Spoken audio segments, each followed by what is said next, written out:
d'autres accords régionaux font écho à ceux qui aujourd'hui régissent le continent européen.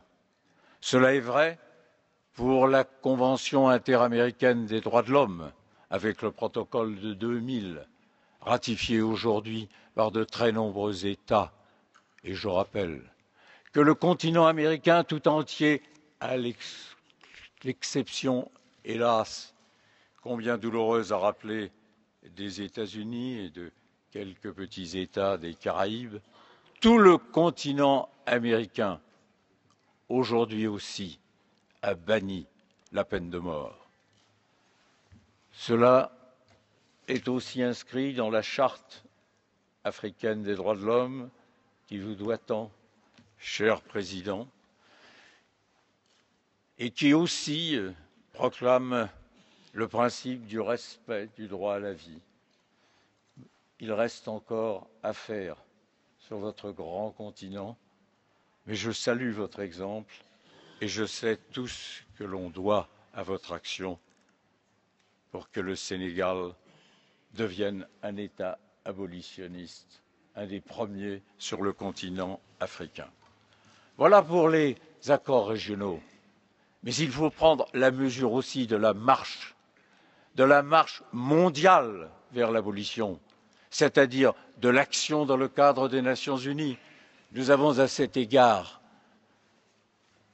le deuxième protocole facultatif qui est annexe aujourd'hui au pacte sur les droits civils et politiques de 1966 et qui interdit définitivement le recours à la peine de mort pour les États qu'il ratifie aujourd'hui, 67 d'entre eux.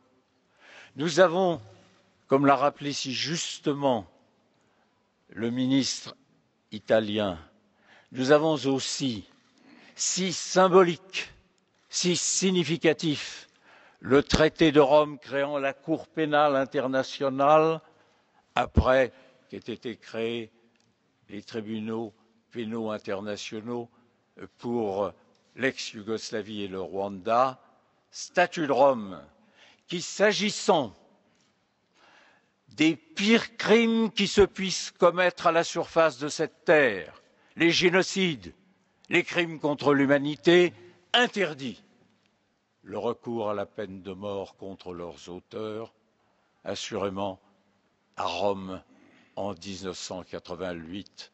Ce fut là un grand moment de la conscience humaine dont je conserve le souvenir brûlant.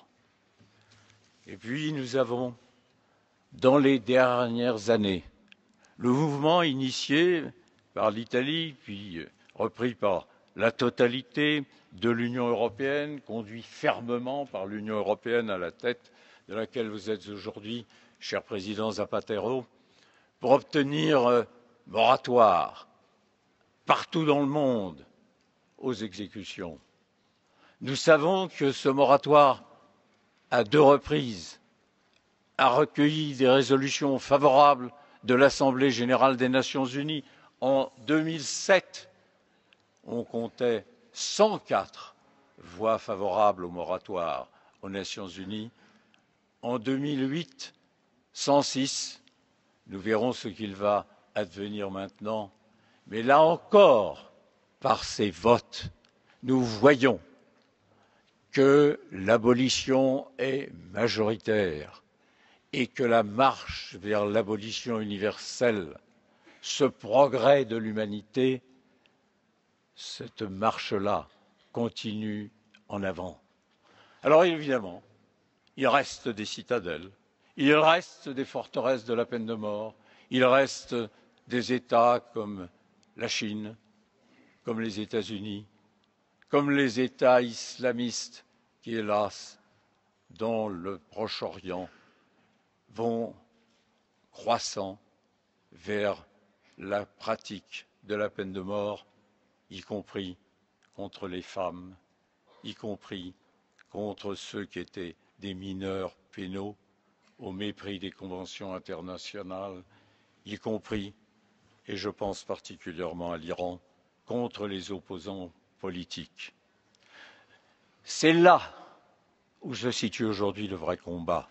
Et c'est pour définir les meilleurs moyens et les stratégies de ce combat que ce congrès est réuni. Nous confronterons nos expériences, nous définirons les stratégies, nous ferons à la fin une déclaration solennelle, puis nous rentrerons chacun à sa place pour combattre la peine de mort, et qu'il me soit permis, avant mes deux illustres successeurs à cette tribune, de vous dire et de dire à tous les militants ce qui est ma conviction la plus forte. Oui, la peine de mort disparaîtra, et disparaîtra plus tôt qu'on ne le croit, de notre humanité. Oui, nous la verrons, cette abolition universelle, parce que la peine de mort est tout simplement comme la torture, une honte pour l'humanité. Jamais, nulle part, la peine de mort n'a été une arme contre la criminalité sanglante. Et s'agissant du terrorisme, je dirais même qu'elle constitue, par un renversement de valeur, le terroriste en héros ou en martyr pour ceux qui croient en la cause qu'il soutient. Oui, la peine de mort est une humiliation pour tous ceux qui croient que le premier des droits de l'homme est le droit au respect de sa vie. Ceux qui croient dans l'inviolabilité de la personne humaine, sans lequel, dans ce monde, l'homme n'est qu'un loup pour l'homme. Puisque vous êtes là, cher ami Zapatero, laissez-moi revenir un moment loin en arrière dans la cruelle histoire qui a été celle de votre grand et beau pays. Lors de la guerre civile, sur les ruines de Tolède, un général fasciste prononçait ce propos blasphématoire entre tous: Viva la muerte, vive la mort, le plus atroce des propos qu'un homme puisse tenir sur cette terre. Non, pour nous, les militants de l'abolition, c'est vive la vie,